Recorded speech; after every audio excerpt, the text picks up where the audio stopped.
does not exist in this dojo, does it? No, Sensei! Hey, does not exist in this dojo, does it? No, Sensei! Hey, B does not exist in this dojo, does it? No, Sensei! I think that's long enough, right? We don't need to do the whole thing. It just keeps going over and over. Welcome to the dojo. I would be Doe. That would be Joe. Hello. Dogface and Joe. Episode 2, second podcast. Coming up today, we're going to give you a for surefire way to save money. And as promised, last podcast, episode numero uno, we told you, what's worse, trying to find a job when you don't have one or a relationship when you don't have one? Because when you don't have a job, there's no puppy at the park. There's no stroller at the mall that can help you find a job. You walk into, like, I don't know, goddamn IBM, and you got a puppy on a leash, and you're like, hey, can I get an application? They're probably going to tell you to get the F out. Dogs aren't allowed. And if you show up with a stroller, you know, you walk into the, I don't know, the Googleplex, and you're like, hey, I want to work here. Well, Google's a bad example because they have a daycare. But if you walked into like, they got a place for them. Yeah, if you walked into like a machine shop and you had a stroller, you're like, hey, yeah, I got my kid today. He's with me half the time and he's with his mom the other half, but can I get an application? They're going to look at you with all these hot shards of metal flying all over. They're going to be like, what the hell's wrong with this guy? You don't show up for a job interview with a kid. So there's a big difference in how you can use what I would call date bait. That's what it is. You know, going to the park with a puppy, date bait, or going to the mall with your like 9-year-old niece or a stroller. That's date bait when you're single. You don't have date bait when you're without a job. Well, I mean, that's absolutely a good call on that too. There's really there's no one to check in on you too when you don't have a girlfriend. When you don't have a job, sometimes people will call and be like, how you doing? Are you all right? You know, you get a phone call here and there from buddies. When there's no girlfriend, though, no one really ever calls in and says, hey, how you doing? You got a girlfriend? No. You hanging out with somebody? How you doing? You well, maybe if you're talking and it comes up, but no one ever calls specifically for that reason. Yeah, to go, hey, Joe, how you doing today on this fine morning? Did you get laid last night? Did you find a date? Did you get any fun? No one ever does that because they really don't care. And as you go through this process of not having a job, you find out they don't really care. Nobody really cares about. Well, you used to ask your buddies that when you were younger. You'd be like, hey, man, did you get any action last night when you went out? And now when you're older and you're going through it again is when you really need to be asked that because that's going to kind of help you get pumped up for it, I guess. I don't know. Dating when you're almost 50 sucks. Yeah, especially when you don't want to. Here's the other thing. You got to get dressed up for both, or at least you should for a first date as you would a job interview. So you still got to put on the clean shoes. You still got to tuck the shirt in. You got to put a shave on. You got to, depending on what the event is, either wear a tie or put on clean jeans or make sure your socks are laundered or that your underwear aren't all blown out. You got to look. Be doing that like on a daily basis anyway, kind of. You should, but I don't. Of course you don't. I've been married a long time, and until recently I've had a job a long time. There was no reason for me to go buy new clothes or to even wash the old ones. I mean, I'm not married. There's all the reason for me to go buy new clothes, but I at least wash mine. You still wear tighty-whities. I mean, we've not even begun with you, my man. But you're married, so somehow you're doing it. I don't know. But here's the other thing, just quickly on the tighty-whities. When you wear them as long as I do, they're not all that white, and by God, they're no longer tight. They're baggy and they're tan. That's just they're a little blown out. Oh, man. Hey, do you remember the last time we talked, I said all I ever get is calls from the unemployment department? Why do they call every day at the same time? The unemployment department calls me again while we're trying to have a little conversation. What's the They deal know you're without work. That's a good service. You want the money. The employer paid it in. You got to take that call. I probably should answer it when they call. Yeah, let's wait until we get the phones going and we can talk to your EDD advisor live during the podcast. I know, it's ridiculous. Yeah. So I wanted to ask you a question real quick, though, because I was thinking about things. Mm-hmm. First and foremost, have you made a resume for yourself yet? No. Okay. I was thinking about maybe we should make resumes. I don't know if that's something that we have to do right now. But it also got me. Hold on real quick, though, with the resume. Have I ever made one, or do I have one handy, or have I made an updated? What one for like right now? No. For where we're at right now? No. Were you thinking about making one, or had it come up? That's the other thing, Joe. You don't need a resume when you date, but with a new job. This is what I was going to tell you. I've been going onto this website, myresumebuilder.com, trying to think about it, and it started making me think last night. What if because I'm alone a lot at my house at the moment. What if when you went on a date, you had to supply a resume for dating? Because I was thinking about while I'm building my resume for work, I don't have a whole lot of skills to put on there because I've been doing the same job for 22 years. It's like, I don't know. What am I going to, I guess I can use Excel or Word or I don't know what all I have handy. But then I'm starting to think about for dating, and I'm the same way. I don't really know what I would put on there. I mean, can you cook? Kind of. Can you clean? A little bit. Are you attractive? Probably not. I don't know. Here's the thing with radio, being on an antenna radio station now, to go out with a resume and say we were on the radio, it's kind of like you're going out going, yeah, I know how to shoe horses. I'm one of the best blacksmiths in the valley. That's what I'm talking about. People see that and they're like, what? Goddamn terrestrial radio antenna. What is that? So you got all these young kids that are going through doing the hiring. So they look at even the skills that we do possess with our old profession. They don't know what any of it means. But to the date, I've told you before, back when we did the show, either at the meth lab or the swamp, I think everyone should date and show up. So it's like a job interview, and you sit down with your resume. She sits down with hers. And you go through, and it doesn't have to be all formatted. You know, you don't have to have the job summary, last place of employment, but you have all the wants and all the needs and then all the desires or dreams. And you go through. First thing you do when you sit down, hey, do you find me attractive? Do you think this bulge is of average size or is it a little small? And you kind of, you grab it.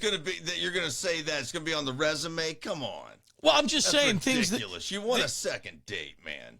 Well, that's the whole thing. You don't always get called back to a second job interview if your skills and your employment record sucks and you don't have anything to offer that new employer. You don't get called back. It should be the same damn way for a date resume. No way. I got to rely on the spot charisma when I go on a date, much like I do at a job interview.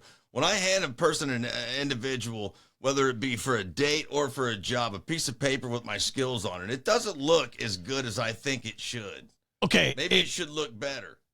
It should be about wants, though. And I've told you this. First thing you should talk about with the girl first, do you find me attractive? Do I find you attractive? If the answer is yes, you move to question 2.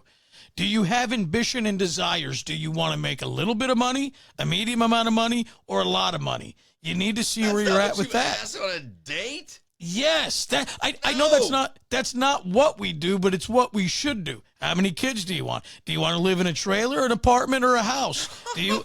Those are all. What kind of car do you want to drive? Where do you want to shop? Do you see yourself spending time at Walmart on Saturdays, or do you want to go to Neiman Marcus? Those are the questions that need to come up. You are out of your mind. You're lucky you're still married right now. If I'm having a hard time, I couldn't even imagine seeing you sit across from the table and laying that on somebody.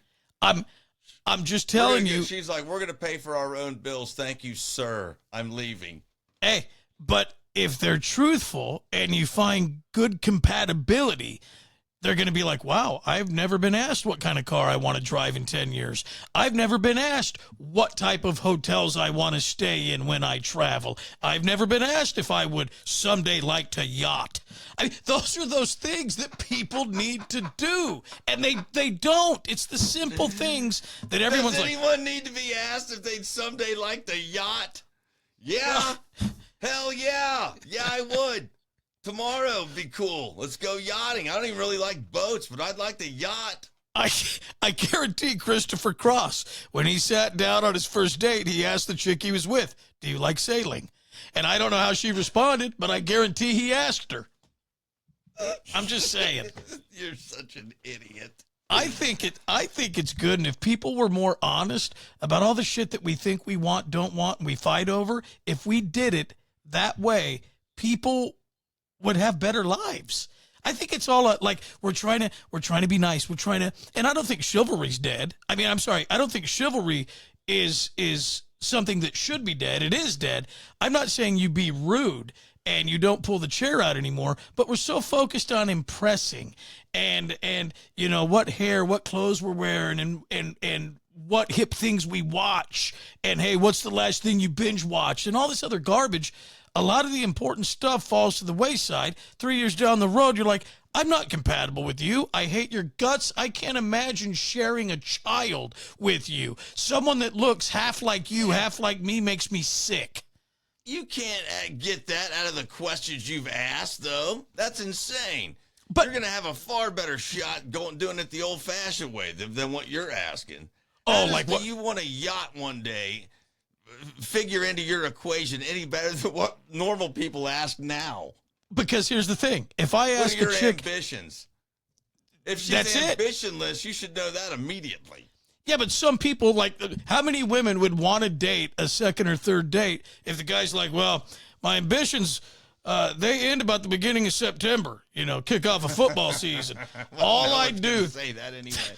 Thursday, Monday, Sunday, all I do is sit in my own froth and filth, and all I do is watch football, and I bet on it. I turn into a degenerate during football season, and I overdrink, and I yell, and I break the electronics when my team loses, and my first marriage, I beat my wife and my kids because my team sucked. I mean, that's why I'm saying, if you ask someone if they yacht... Your analogies go to the most insane places, and... You're crazy with your thought process. It's no true, one though. would stay sitting at a desk. I don't care if you were paid if you heard someone say that. What else? Yeah, okay. That's another thing. Getting paid, okay? A date will never pay you. You have to pay for the date. When you go to work and you get paid. You go to a date, you might have to pay and not get laid. But the job always pays you. That's a good point. That's a great point. That's why I'm not doing any dating at the moment, is because I can't afford to go on a date. Stop with that. Back when you could afford to go on the date, you still didn't go. Well, again, that's true. Now that I don't have a job, though, I got to tell you, it would be probably more fun to go on a date than it would be to go back to my old job and to get paid for what I was doing. I would rather pay, I think, at this point in time. Right where I'm at, even though I'm jobless, I would rather pay to go on a date than to get paid and go back and do what I was doing. At work. Yeah. Legitimately. At this moment, right now. Now, ask me in about a month from now, maybe that answer's different. But right now, yeah, that's where I would go with it, I think. All right, so we got to do an update. We got to make sure that we have you stand on a scale once a week. We don't want you losing too much weight. But I know Joe, there's a lot of Joe that's being truthful with that, because getting up, being somewhere on time, that was a big part of the job, and a lot of the stresses that we don't talk about and a lot of people don't know exist in radio, Joe hated. So I do believe Joe when he says he'd rather pay and lose money to go on a date than go to work and get money.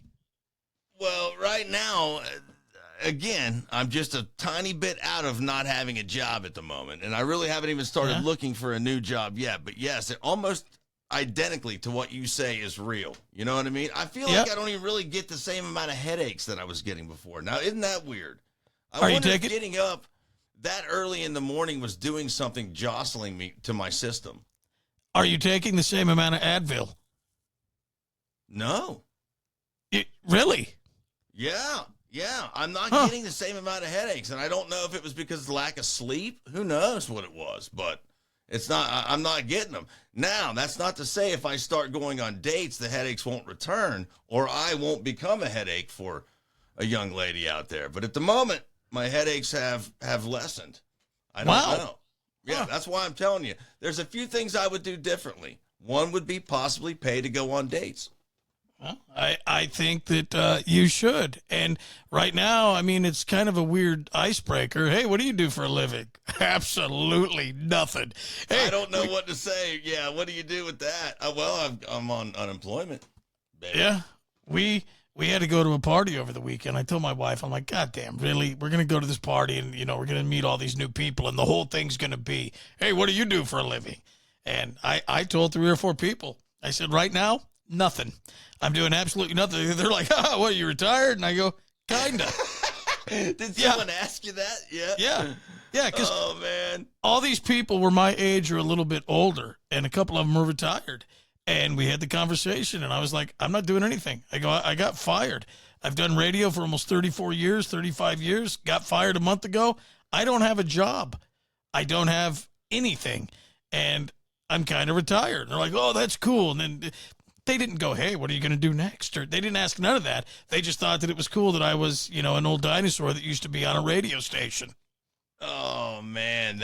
You know what? That's not too bad. Here's what I've been getting. Digger has started baseball again. And I'll go out to the baseball field and hang out with the dads and whatnot. And all the dads listened and the parents listened and all that. And so I get the other thing. Hey, are you doing all right? Are you going to be okay? I said, yeah, I mean, I think so. I mean, I guess we're going to be all right. I said, me and Dog are working on something right now. I go, I should be, I hope so. Yeah. But so I get the opposite end because I don't think I can't retire, dude. Your son is through college. So if you possibly wanted to take it easy from this point on, you might be able to, even though you're way too driven to ever retire, even at old age. But you possibly could. I've thought about it. I have to find a way to hopefully not at the crack of dawn as early as we got up before, but I still got to find a way to work for at least 30 more years. Okay, I just got to reiterate, you're 47, is that correct? 49. Oh, hold on. Oh, I'm 52. Yeah, my bad. You're almost 50. So you have to work until you're 79 or 80. Yeah. Okay. I don't have any money saved really, I had a little bit of money saved and then, I got divorced. So I was kind of rebuilding it.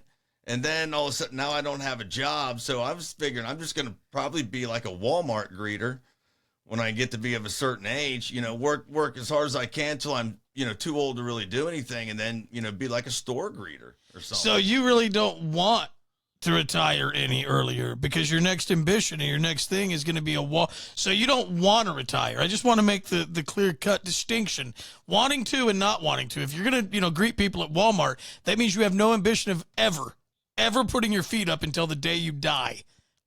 Well, I don't think I'll be able to. I mean, yeah. Being able to fulfill a dream and do I want to? Hell yeah. I'd like to retire tomorrow. Okay. But I don't think I'll be able to. Then you need to put in different applications other than Walmart as door greeter if you want to retire. I'm talking about when I get to be an old person, man. I'm talking you hit like 70 and you still got to work. What jobs are available for a feller like that? Walmart door greeter. Yeah. I see a few of them. They look pretty old when they're out there saying hello to you. But again, by the time you reach that age, a Walmart door greeter is going to be basically like what we were, on-air DJs. Nobody's going to know what the F they are. Nobody's going to remember it. Here's the other thing. I want to go back to this. Dating. Is it easier to get a job when you don't have one or a date when you don't have one? There's a big difference between getting boned and boning, okay? Most people don't know how to use the term bone. It's like, okay, I could care less or I couldn't care less. Saying you could care less makes it sound like you may be somewhat interested. Couldn't care less clearly states that you're bored or irritated out of your mind. That's what it is with boning and boned. Because with a date, okay, you can bone a date. At work, you get boned. Big difference. Unless you plan on going to jail. There's a big difference between getting boned and boning. Fair enough. So, Yeah, we can keep going on and on and on about the differences of work and relationships. Have we covered any ground? Do we know if one's easier than the other? No, we've covered zero ground today. Yeah, I still don't know. I don't think one is easier than the other, to be quite honest with you. I never will believe one to be easier at all than the other. Yeah, I guess we could do a case study. We could see if you get a date or a job first. That would be the clear-cut way to figure out which is easier. Well, we're going to know that one soon enough then, aren't we? Yeah. Wish we had a phone number to give you right now. Yeah, prospective employers. Chime in. You can chime in on social or on this podcast and say, hey, I got a job for you, Joe. Or what about this? Hey, Joe, I'd like to take you out on a date. No, we're not doing that again. Absolutely not. This is a surefire way, I think, to save money. And it just goes along with I could use this right now. Everything that has gotten ruined since the pandemic, even before the pandemic. People have just gotten so lazy, and the entire way we shop, purchase, buy, return, it's all bastardized. And I was going to throw this out there for people out there looking to save a buck. I found a new thing to take advantage of the disgruntled, lazy Gen Zers, okay? It's old school. All you got to do, and my wife and I learned this the hard way. We went to one of those computer big box stores, okay? Bought something or wanted to buy something. They put in a price that was wrong, okay? Well, the price was right, but the marking was wrong. So my wife said, hey, it didn't say it was that much on the tag. The guy put his hands up, and he's like, hey, how much, Carl, how much are these? Carl's busy. The kid goes in the computer. He's like, oh, I can't find it. Well, he didn't want to leave his terminal to walk over 18 steps to look at the marked price. He just honored it. So he knocked off. It was, I think, like $8 to $12 cheaper for this item we were going to buy at this computer big box store. Never questioned it. He just went with. He asked my wife, how much was it marked as? She said this, and she wasn't lying, and he just reduced the price. He never verified it. So my whole thing with this is lie. When you go in and you don't have enough money, lie about it for this and see if they call you on it because they're so lazy. All you have to do, like, you show up with a bag of oranges. They're like, hey, that's $5.99. No, it wasn't. It said it was $1.99. See if they have enough gumption or charisma to get off their fat ass and leave that check stand and walk back and do a price check. Because we used to talk about... You asshole. That's all I can say to that. I mean, you're going to sit here and tell us you have a way for us to save money, and then you're going to tell us to go to a store and lie to the cashier on the pricing. You're not lying. You're calling their bluff. That's a direct lie. No, it could be a mistake. Now, the fact that you're knowingly giving them the price, yeah, you're lying. But it's a devious way to find out how committed they are to their current employer and keeping their job. What you're trying to do is separate the scum from the people who want to be with that company and that want to continue on. What if you have trusting eyes? I could lie to someone so easily and make them believe it. That would be terrible to do. Yeah, but what if it's a young kid or a young girl? It would be very easy to do that. What if it's an old woman? Same thing, even easier. Yep. Back in the day, and I've always talked about this, you'd go to the grocery store, and you would go in there, and all the people, they'd bag the groceries, and they'd hit their shoulder, and they knew how to bag, and they had baggers. These people were professional baggers. They used to have bagging competitions. Now, you're lucky if you can find a clerk that can multitask and then put the stuff that... True. Nobody knows how to bag groceries anymore. And if you go back in the day... You always say that. That's not true. Baggers are extinct. They do not have people that know how to bag the way they used to. And that goes back to the price check. Back in the day, there was a kid that just ran up and down the aisles at whatever store it was, checking the prices. He'd run back and change out the Campbell's soup. He'd go back and he'd change out this. He'd run back and and all he did was run around and... Bagger guns, really? Yeah. He would go back and hey, Carl, need a price check? Price check? That's all you used to hear. When's the last time you've been in a store and you heard someone shout over the PA that they need a price check? I don't know, 1950. They don't, I mean, it's because it's all digital now. You can check it on your phones. They should be able to pull that stuff up right there at the register. Okay, but hold on. Don't you think?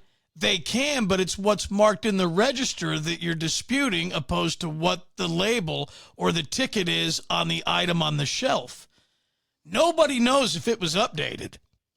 So the price came up and you specifically said, it said it was this on the shelf. Mm-hmm. But it didn't say that. No. I told you. We weren't lying. We weren't lying about it. My wife was telling the truth. He rang it up higher than what the price was marked as, but he never verified it.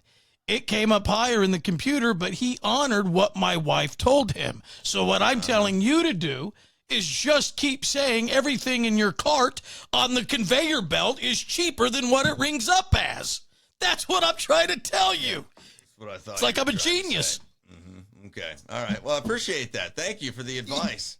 Hey, you're without a job. I would think you more than anyone would pay attention to that and try it today.